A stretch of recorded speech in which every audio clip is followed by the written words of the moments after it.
এক অভিনব রান্না করেছি আমি, মুরগির কদম ফুল। মুরগির মাংসের ওপর ছড়িয়ে দিয়েছি নুন, গোলমরিচ, পেঁয়াজ কুচি, রসুন কুচি, আদা কুচি, খানিক লেবু রস, গরম মশলা, হলুদ আর কাশ্মীরি লঙ্কার গুঁড়ো। এবার ভালো করে পুরোটা পেস্ট করে নিয়েছি। বানিয়ে নিয়েছি গোল গোল বল।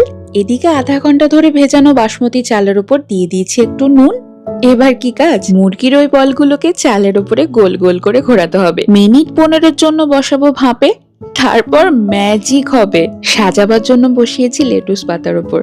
দেখো, দেখে যেন মনে হচ্ছে এক একটা ঠিক কদম ফুল। কোনো খাওয়ার জিনিস যখন এত সৌন্দর্যে ভরপুর হয়, তা পেটে যাবার আগে চোখে তৃপ্তি আনে। মুরগির কোন রেসিপি তোমার সবচেয়ে প্রিয় কমেন্টে জানাও, আমি তা রেঁধে দেখাবো। কে খাচ্ছেন দেখো। এত ভালো হয়েছে মাম্মা। রিয়ান বাবু ভালো বলেছে মানে নিশ্চয়ই ভালো হয়েছে।